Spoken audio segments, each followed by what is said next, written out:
Star Walker Studios presents Game Master's Journey, your multi-dimensional RPG podcast.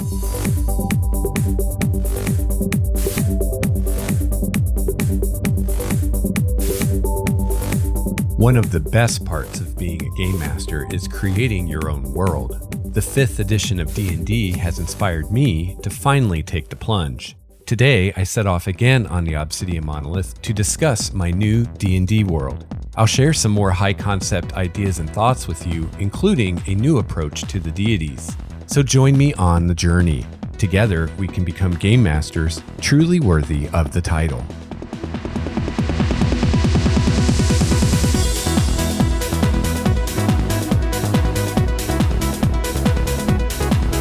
Hello, listener. Greetings, fellow GM and or player. Welcome to episode 60 of Game Master's Journey, your multi-dimensional RPG podcast.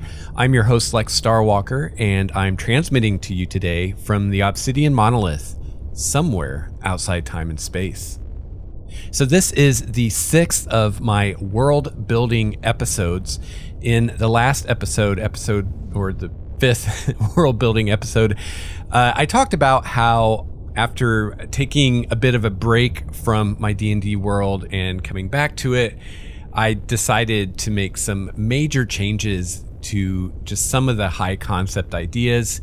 So if this is your first world builder episode, I basically decided to make everything in the player's handbook and the monster manual true in my world, so that I'm not making any modifications to just the basic core D&D, as far as how clerics work, how the various races and sub-races work, and how the classes work, and what archetypes are available, and all that good stuff. And if you're curious why I decided to do that, you can listen to the last World Builder episode. So you can go back to episode 57 to hear the World Building 5 episode. Or if you want to hear the first World Builder episode and start at the very beginning, that one is way back in episode 28. But, if you don't want to go that far back and you don't want to listen to 5 previous episodes to kind of get caught up to where we're at in the world building, if you just go back to the 5th world building episode, episode 57, that's a great place to get caught up, because, again, I'm kind of revamping my whole world anyway, and throwing a lot of the things I talked about in the first few world building episodes kind of out the window, or at least putting them on the back shelf for now, and focusing on other things. So let's see where to get started. Oh, first of all, what's in a name? So I know I'm not alone in this, in that when I make a character for an RPG, usually the last thing I do is come up with a name for the character, and it's usually the hardest part of the character creation process for me. And I tend to agonize for a long time over the name of my character, and I know other people feel the same way.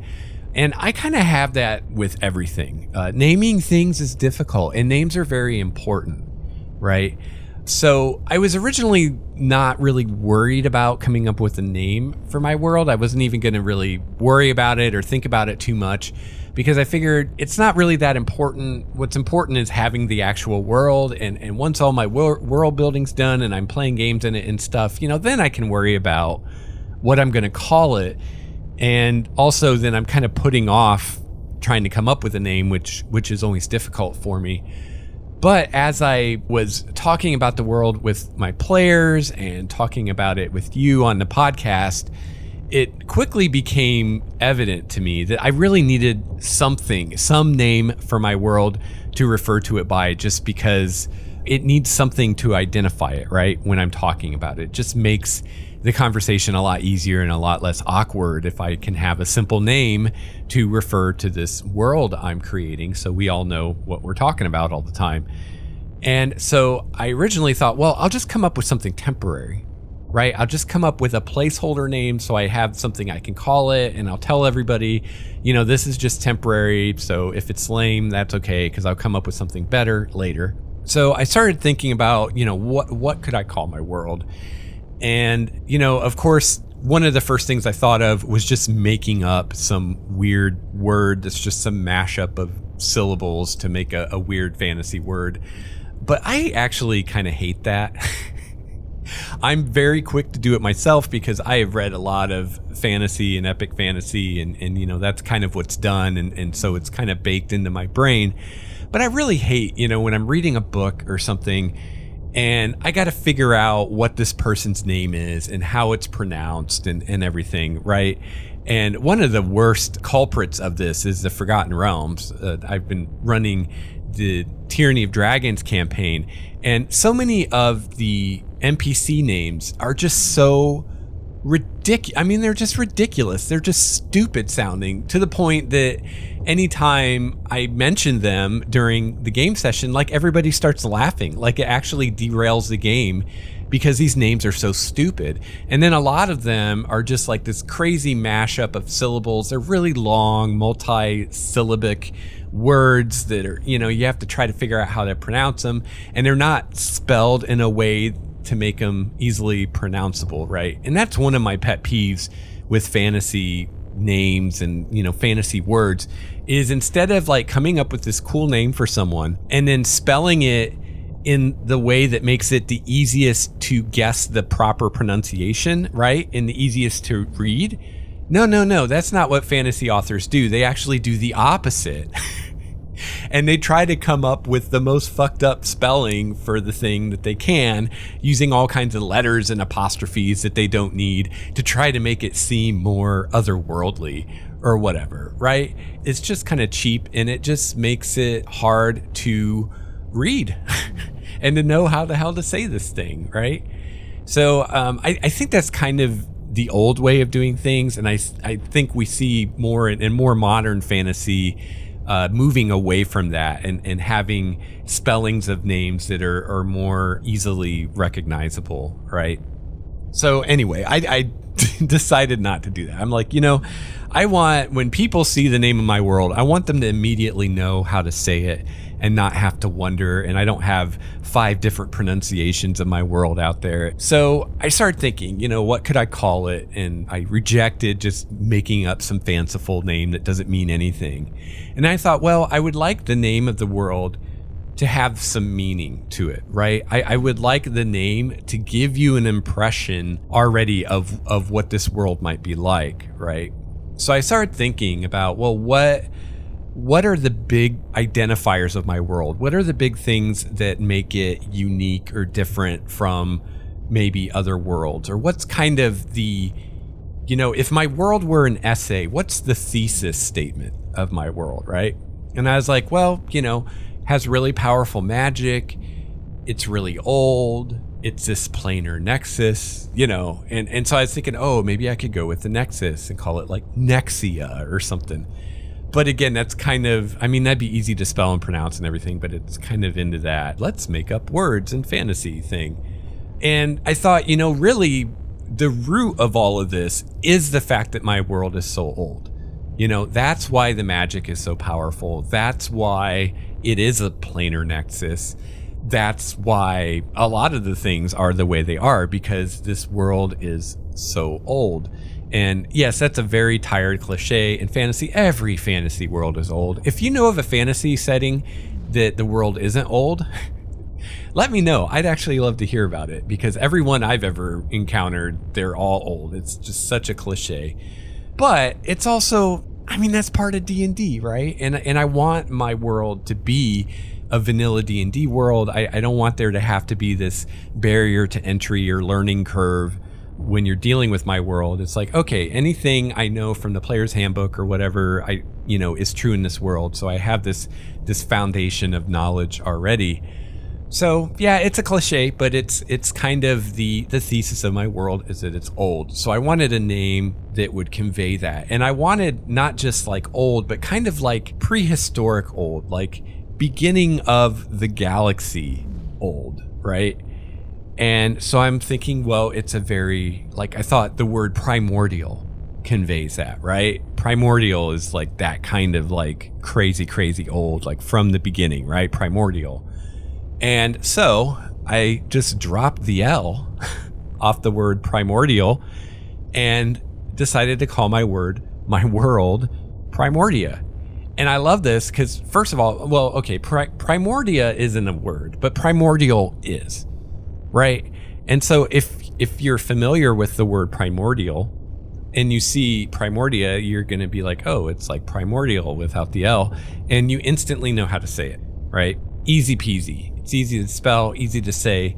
Now, me being me, I of course had to immediately go to Google and Google Primordia just to see if there's anything out there called Primordia, which of course there is, right? I don't think you could come up with a word like that that's so closely connected to an actual real world word without it already being something somewhere, right? Which is maybe part of the reason why fantasy, they have to make up their own words or whatever. But I'm not publishing this or so I don't really have to worry about it. I was just mostly concerned that it's not another D&D world, right? Because if there's if I called my world Kryn, like that would be confusing, right? Because you'd be like, well, are you talking about Kryn, like Dragonlance Kryn, or your own Kryn that you made, right?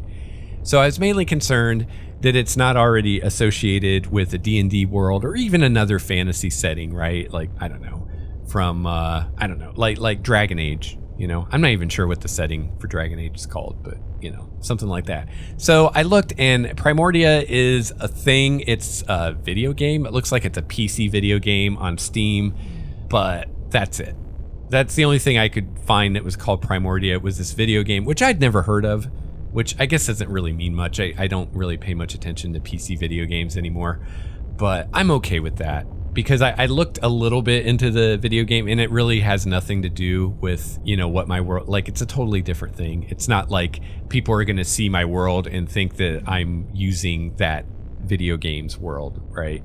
So for now, at least, I'm happy with Primordia. So if you know of a good reason I shouldn't use it, like, I don't know, maybe that video game is a D&D world or something, I don't know. Because like I said, I don't know anything about the video game, just what I saw on Google. Then let me know. But for now, that's my working title, The World of Primordia. So I talked about last week how because Primordia is this planar nexus and there's gates and rifts to other planes and other prime material planes opening there all the time. Also, because it's a place of such powerful magic, there's always powerful spellcasters traveling there from other planes and whatnot to do magic. So because of this, there's a lot more extraplanar entities in the world. There's a lot more elemental creatures and things like that. And the world is a very dangerous place. It's also very large. It's what we would call a super Earth. The planet itself is much, much bigger than Earth. And because of all those things, most of the world is wilderness. It's unexplored wilds. There are these little pockets of civilization here and there through the world, cities or city-states or villages or whatever, but they're few and far between, and they're very distant from one another. And surrounding all these places is all this wilderness with all these crazy monsters. So this makes the wilds of Primordia a very dangerous place to be, and the average person avoids them entirely. Now, one idea I'm kicking around is actually only having cities in my world, because I'm trying to figure out how like a village would work in my world. Because my idea is a city, they can have a wall around the city. They can have magical defenses. They could even have walls around the surrounding land. There's a term for it. I forget. But obviously a city is going to be surrounded by acres and acres of farmland, right? That's producing food to feed the city. So I'm thinking that maybe even that entire area is surrounded by a wall. But at the very least, this area around the city is regularly patrolled and protected, both just in mundane ways with soldiers and whatnot, and also magically, right? So I'm just wondering how a village would work. Like, how could a village survive? Like, how would a village protect itself? I mean, I suppose a village could have a wall, and I guess a village would need to have at least one powerful spellcaster protecting it, right? Someone that could erect magical wards and maintain them and keep them going. And any village that lost that person would probably, its days would be numbered, right? So I haven't figured out the village conundrum yet, but thinking about the cities that do exist in the world are remote and isolated. You know, they're very far apart from one another, and people do not travel from one city to another by roads because it's so dangerous. And because the cities are so far apart, it's not possible for these cities to patrol these roads and keep them safe. So there are roads that exist. They're left over from a bygone era when there were more people, there were more civilized areas, and they were better able to protect the roads, and the wilds weren't so all-encompassing. But that day has come and gone, and so the roads remain, but they're not maintained. Many of them are in ruins, and the only people, for the most part, that ever travel these roads are adventurers, because average people and merchants and stuff don't go outside of the cities, don't go out into the unprotected areas because it's so dangerous. So then you might be wondering, well, how do the cities trade and communicate with one another? Well, what the cities do is each city maintains and guards permanent gates or portals that lead to the other cities that they're friendly with. And these gates must be maintained and defended on both sides. So they only connect cities that are willing to cooperate to do so, right? So you've got city A over here, city B over there. They decide they want to be friends. They want to be able to trade. So they each build a portal in their city that are connected. These two portals are connected together, and each city has to guard its end of the portal. Because obviously, you know, if city A is invaded, then the invaders could just pour through the portal into city B and get past all their defenses, and that would be really bad, right? And I haven't decided yet which would be cooler, and maybe you could give me some feedback on this, gamemastersjourney@gmail.com. Which do you think would be cooler? In a given city, is there just one badass portal that has multiple destinations, and it's kind of like dialing a phone number? Like they can be like, okay, we want to go to city A or city B or city C or city D, right? Or would it be cooler if there's separate portals for each city that they connect to, and then you could immediately see when you go into the square or whatever where these portals are, how many other cities this city is allied with, because it would correspond to how many portals there are, right? So I'm not sure which of those would be cooler, so let me know what you think. So as I said, you know, these gates have to be defended. So usually what a city does is it finds the most powerful entity that it can find and convince to guard its portal or portals. And I'm thinking that a lot of times these guardians are retired adventurers. They are adventurers who they've made all the riches that they want to make, and they've amassed all the power that they want, and they're just living the good life now. And they agree to help protect their city's portal, and I'm sure they get paid or compensated in some way for doing that. And I think that's kind of cool, because that's something, you know, I've always wondered in a lot of D&D worlds is, you know, these adventurers, like, what do they do when they retire? Like, they're just going to go, like, live in a hut somewhere and farm, you know, like, what do they do? It seems hard to imagine that someone that lived that lifestyle is just going to go live this mundane existence and be happy with that, you know, as you know, they're ready to retire. So I've always wondered about that. And so I like the idea of, in my world, of having something actually that those people do that makes sense. So that brings me to the adventurers. And this is something else I need a good name or a term for. I don't want to just call them adventurers, although that term definitely works. I want my own term so that I can really make it obvious that being an adventurer isn't just like being an adventurer in another world where it's just like you're someone who adventures. But in this world, it's an actual bona fide thing. Like, it's a profession that's recognized. And I'm thinking of even having some kind of an organization like the Pathfinder Society and Pathfinder, some kind of guild for the adventurers that they can be a part of, though not all of them necessarily are. So if you have any ideas of what I could call my adventurers, any good ideas, let me know. GameMastersJourney@gmail.com. So I mentioned before how the magic of the world is so powerful that it kind of seeps into things. And anyone who touches or uses magic in any way, whether it's using a magic item, casting a spell, drinking a potion, or even just being in a place of power for very long at all, these things change you in some way. And this is acknowledged and recognized by people in the world.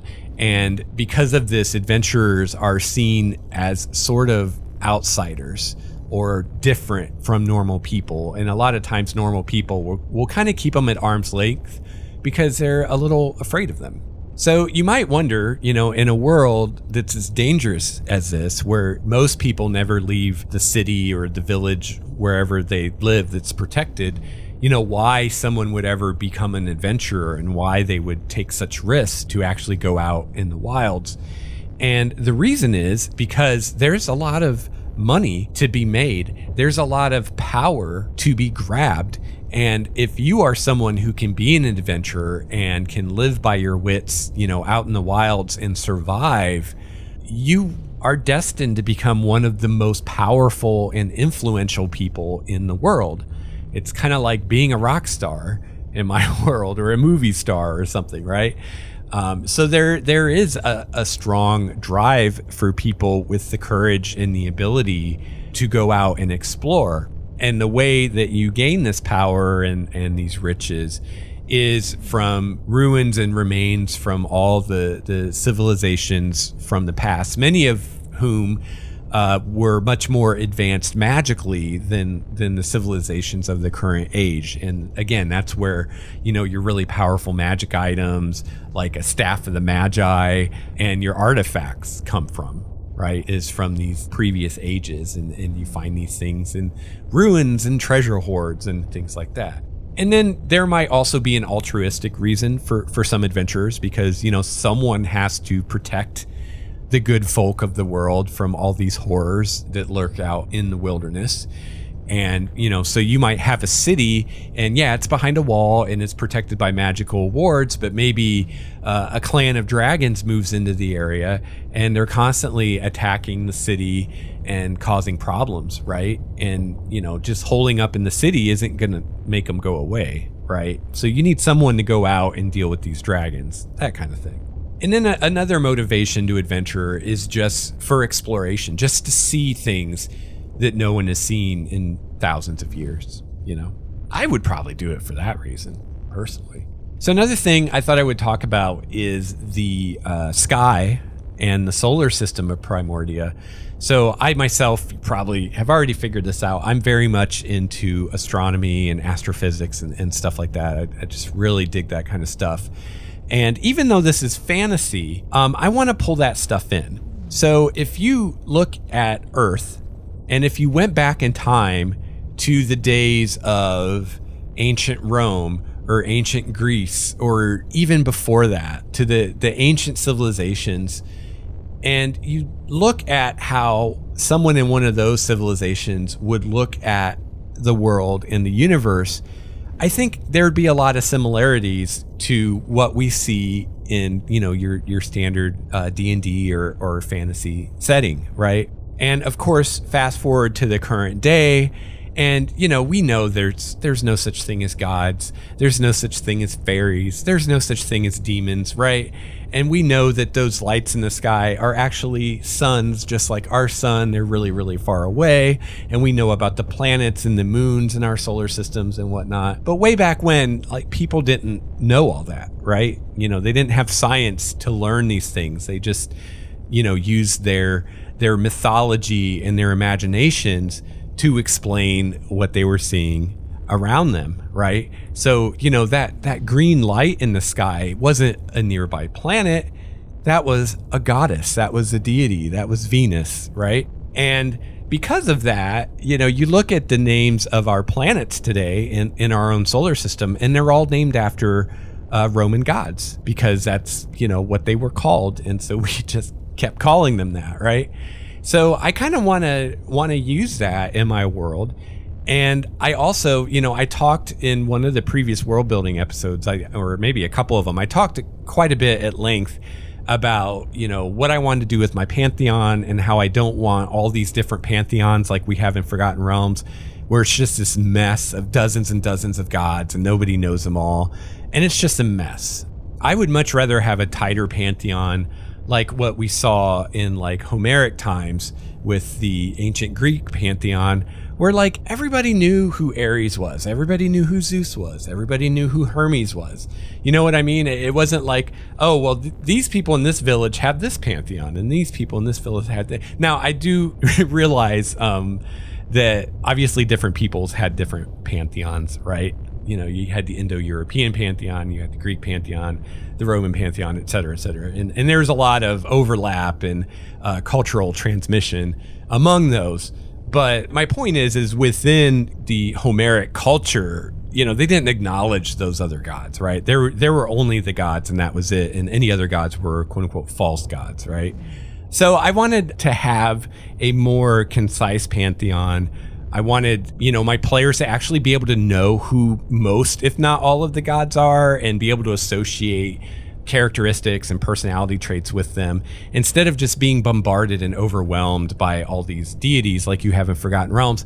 And then they all become kind of meaningless, right? I don't want that. So the easiest way, of course, to avoid that is not to have racial pantheons. And that's the real problem. Like with the Forgotten Realms is we've got a pantheon for the humans. Well, actually, I think we have multiple pantheons for humans, depending where they're at.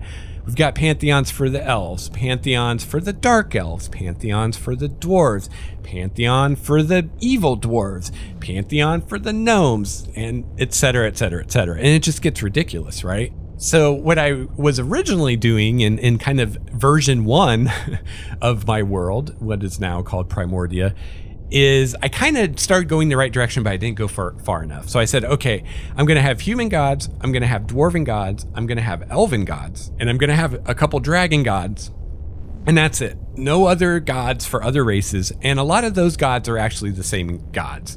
So like the human god of love and elven god of love and the dwarven god of love are all actually the same god. They're just, different people have different ideas of what that entity is, right? So I was definitely heading the right direction there, but I still had a lot of gods just doing that, right? And it also seemed kind of arbitrary and showing my own prejudices as a DM as far as which races had gods and which didn't, right? It's like, well, the elves and dwarves have gods, but the gnomes don't. The halflings don't, right? So I'm basically saying, oh, well, gnomes and halflings aren't as good as elves and dwarves, right? Of course, I wasn't going to have gnomes and halflings in my world, which is how I was explaining that. But the orcs didn't have a god, right? So what I've decided to do is I'm getting rid of the whole idea of racial pantheons completely in my world. So there's going to be one pantheon, and that's it. And, again, like I don't want to have multiple gods of love because I don't think that makes any sense. I think the gods of love would get together and they'd figure out who was the god of love, and the other ones would be like her handmaidens or something, right? I mean, gods aren't going to share power within their portfolio. That just doesn't make any sense to me. So there's not going to be racial gods. There's just going to be one pantheon of gods, and the gods are going to be associated with celestial bodies. So I think I mentioned in the last episode, or the last World Builder episode, that Primordia has two suns. Both appear much larger in the sky than our sun does. One of the suns is red and the other is blue. So there's two deities right there. I'm thinking that the blue sun is larger than the red sun. The blue sun is seen as a goddess and the red sun is seen as a god. I'm also thinking that Primordia has not one, not two, not three, but 8 moons. Each moon, of course, has its own lunar cycle, which makes that all very complicated. Each moon also is associated with a specific deity. And the reason I picked 8 is I'm thinking that each moon is going to be associated with a school of magic. So if you're familiar with Dragonlance at all, in Dragonlance, you have 3 moons. I think it's Lunatari, Nuatari, and I can never remember the third one. But anyway, there's 3 moons. One is like a regular moon, like what our moon looks like, kind of shines kind of white in the sky. One is a red moon, and the other one is black, like most people can't see it. And the moons correspond with the 3 types of magic in Kryn, which is alignment based. So you have good magic, neutral magic, and evil magic, right? So the moon, Nuatari, I think Nuatari is the evil moon. Only evil spellcasters can actually see that moon, which is kind of a cool idea. So I always kind of liked that. I always liked the moon being connected to magic and the moon deity being connected to magic, which is why in the first version of my world, I was going to have the goddess of magic be Sehanine Moonbow, who is the elven goddess of the moon, or one of them. So I've been kind of thinking that all along, but I thought, wouldn't it be cool, since this world is so like steeped in magic, that it goes even further and there's actually a moon associated with each school of magic. So there's a moon associated with necromancy and one with abjuration and etc. So the idea is each moon is also a deity. So there's a necromancy moon and a necromancy deity. So that's kind of the idea. I won't know for sure if I'm going to actually do it that way until I start coming up with specific gods and seeing if that really works. Because I think trying to have a god for each school of magic, that may not work. I may not be happy with what I end up with that. But right now, that's what I'm thinking. So we've got the 2 suns, the 8 moons. So right there's 10 deities, right? And then any other deities will be associated with various planets in the solar system, just like in our world. And the nice thing about that is I know starting out, okay, I need at least 10 deities, which 10 is a manageable number, right? It's manageable for me to come up with, and it's manageable for players to keep straight.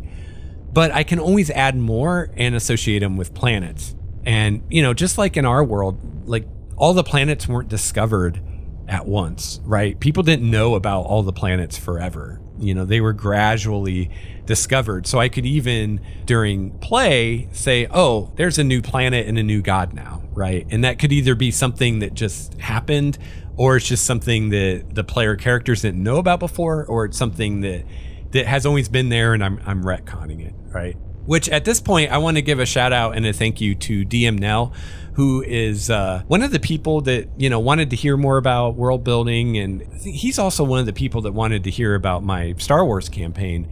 But he made a comment to the last world building episode, and he made a really good point, saying that I shouldn't be afraid to change things with my world, right? If I come up with something and it doesn't work, I shouldn't be afraid to change it. And he gave an example of he was building his own D&D world, and for the campaign that he was running, he needed the player characters to kind of know like the large geography of like the continent or country that they were on or whatever. So he shared that with them, and then over time he came to realize that a lot of the things he'd come up with as far as his map like weren't working for whatever reason, and he had to redo the map. And he did so. And I think that's a really good point, and that's something that I think we should all keep in mind as we're building our worlds, is that, none of this is carved in stone. And, just let your players know. I've already told my players, I've been like, think of this as like being in an alpha test or a beta test for like a video game, right? Things may change drastically from one session to the next. I may change who the deities are. I may change how they work. I may change what the capital of the country, all of these things are in flux because, again, I'm building this as I go because I don't want to spend years or months world building and not able to play. Especially because a lot of that time I would spend doing that is going to end up being wasted because I'm going to come up with stuff that we're never ever going to use. It's a much smarter way to manage your time to create things as you need it. And that's one of the big benefits of letting your players be involved with the world creation, because you can actually do it at the table during gameplay. You don't have to stop or be like, oh, I'll answer that question next week, I need to think about it. You can open it up for discussion at the table and say, well, what do you guys think? How could we do this? John here wants to know how close the next city is. How close should it be? What should that city be like? And let's come up with some ideas as a group, and we'll kind of go with that. And then between sessions, I can flesh that out more, right? So I think that's a really great way to do it. I think it's the smartest way to do it. I think I've referred to it before on the show. Sometimes I talk about world builder's disease. I don't know that I've ever explained exactly what that is. So that's a writing term, especially in fantasy, but science fiction too, which is where, if I'm going to write a fantasy novel, before I can really start writing the novel, I have to do some world building, right? I have to decide some things about the world and how things work so I can have that in my mind so I can start writing my story, right? Well, world builder's disease is a tendency among at least some of us as writers, as creators, to really get into that world building and you just go overboard with it. And you spend months and months and months or weeks and weeks and weeks building your world and not writing your story, right? Or from a gaming perspective, building your world and not running any adventures in it, right? And that's all downtime. If you're an author, that's time that you're not putting words on the page for your manuscript, right? If you're a game master, that's time that you're not running the game for your friends in your world that you're creating. And I think it just makes sense to minimize or even completely eliminate that time. Instead, start small and work big, make exactly what you need for that first session, and then go. Go, and have fun playing and, pull in your players' creativity, because I don't care who is in the group. I don't care who the people are. It doesn't matter. If you have one group where the DM is doing all the world building by himself, and then you have the second group where the DM is having the players help and getting their ideas, the second world is going to be cooler every single time. I don't care how phenomenal of a world builder that first DM is. Anything created as pulling in ideas from multiple people is going to be better than something created by one person. I don't care how much of a genius that first person is. And let's face it, how many of us are geniuses, right? Probably none of us. So as I said before, I'm not going to have quote unquote racial deities in Primordia.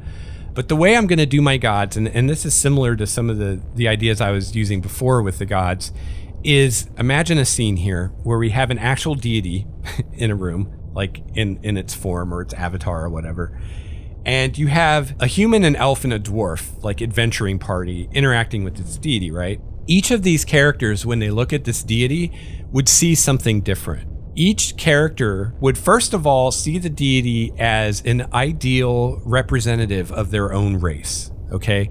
So the dwarf would see a dwarf god, the elf would see an elf god, and the human would see a human god, because we're all narcissists, right? So they're each seeing a member of their own race, like the ideal form, right? Because it's a god. But one step further, they also each see their own personal ideal of what that god represents. So I think the example I gave my players was, let's say it's a god of the earth. So the god of Primordia, which I think is going to be a goddess.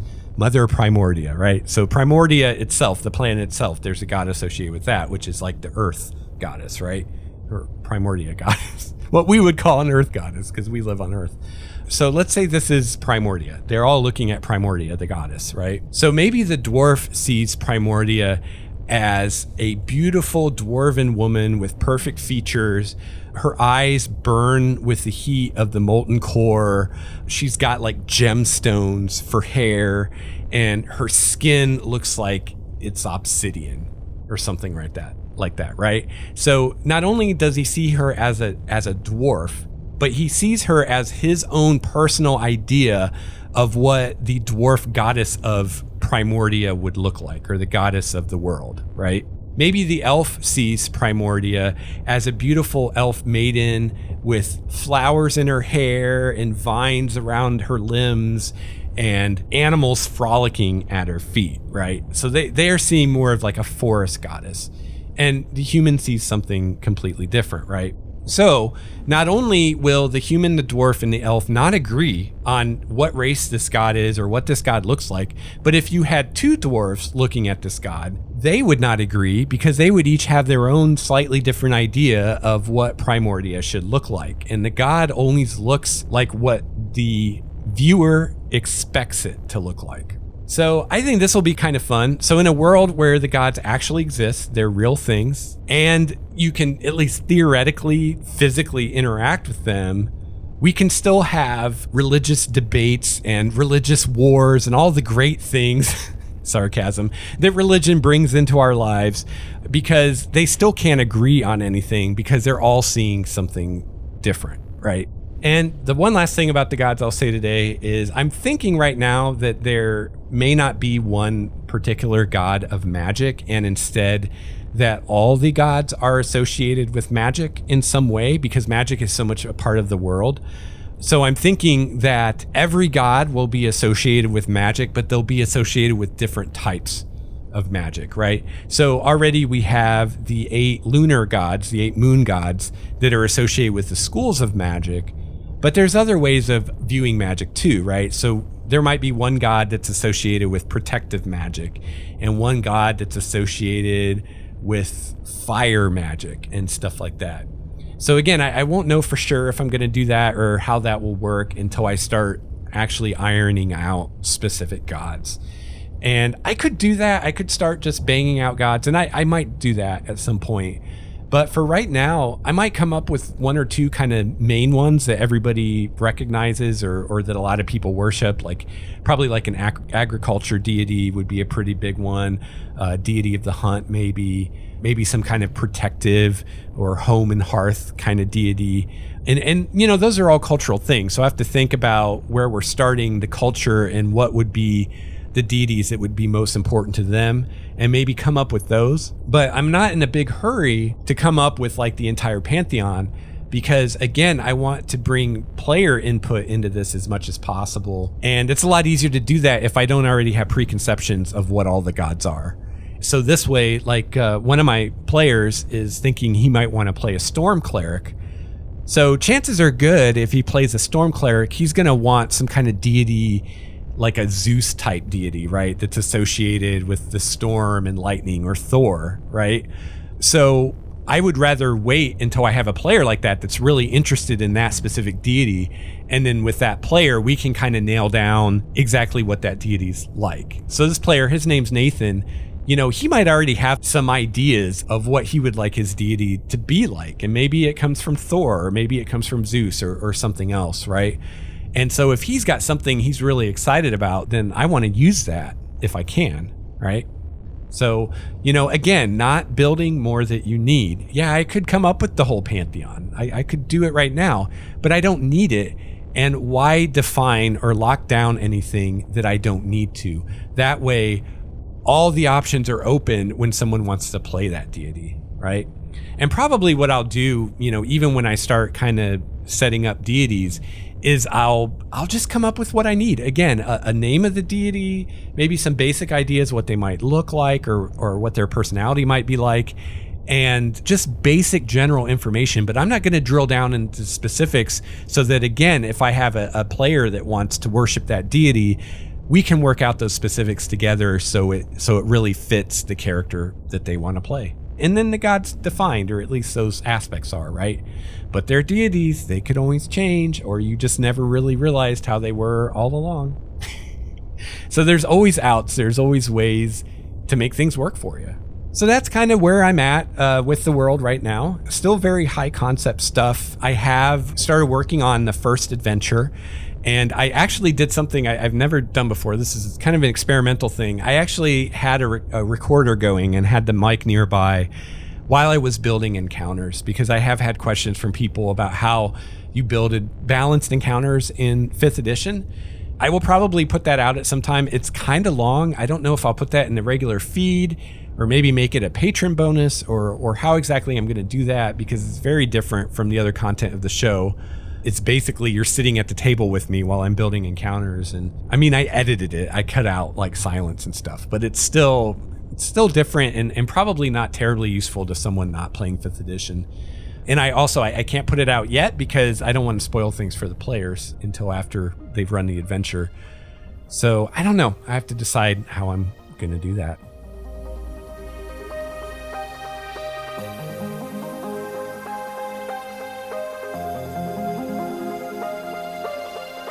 I would love to hear from you. Any feedback about Primordia, any ideas, or is this helpful to you? Is it not? Do you want to tell me about your world that you came up with or ideas that you had? I'd love to hear from you. You can email me at gamemastersjourney@gmail.com. Please follow me on Google+. Just search for Lex Starwalker. And you can follow me on Twitter at Lex Starwalker. Visit the website, starwalkerstudios.com. And in the show notes, you can find a big red Google+ community button. And that'll take you to our Google+ community, and you can join that and get updates on the show, and also connect with other gamers and listeners, and share your GM wisdom and learn from one another. Awesome stuff. I love the Google+ community. Also, if you'd like to support the show, you can find a donate button and Patreon button in the show notes at starwalkerstudios.com. Really appreciate all the patrons and everyone who gives donations, and you guys help keep this show going. The show wouldn't exist without you. And we also now have a newsletter for Starwalker Studios, which you can sign up for at the bottom of the show notes. And I will send that out at most once a month, just giving you a quick update on the various shows and what's going on with the studio. So I want to thank you so much for listening to me talk about my new world, Primordia. Please let me know what you think. I'm really eager to hear what people think about it. And, I just want to say, I am in no way claiming that my world is original. In fact, for the most part, the ideas I'm using are very tired cliches in fantasy. But D&D itself is a very tired cliche in fantasy. And in order to, not have to change things in the player's handbook, that's just the way it's got to be. And I'm not making this world to win an award or sell for lots of money. I'm making it to run D&D for my players. So at the end of the day, all that really matters is that I like it and they like it, right? So I think some people might have a different idea about what I'm trying to do here. I'm not trying to say that my world is especially original or brilliant or better than any other world out there. I'm just saying this is my world. I'm going to run my game in, and I thought I would take you along as I create it, so that hopefully for those of you that have never made your own world before, it'll give you maybe some inspiration or an idea of how you might want to do things, or maybe how you don't want to do things. All right. So yeah, that's all I'm doing here. So not trying to be pretentious or say my world is all that, although I think it's pretty cool. And already with the little bit that I've done, I would much rather play in Primordia than Forgotten Realms or any of the other D&D worlds. But that's the beauty of making your own world, is you can make it exactly what you want. So I hope you have a chance to play your favorite RPG this week, and I hope you have a chance to start thinking about building your own world if you haven't already. I'll be back next week with another episode of Game Master's Journey. Until then, game on. This has been a Starwalker Studios production, your source for quality gaming and hobby podcasts. This episode's music provided by Cloudwalker, Renfield, Transboy, and Ish. Please see the show notes for more details at starwalkerstudios.com/GameMastersJourney.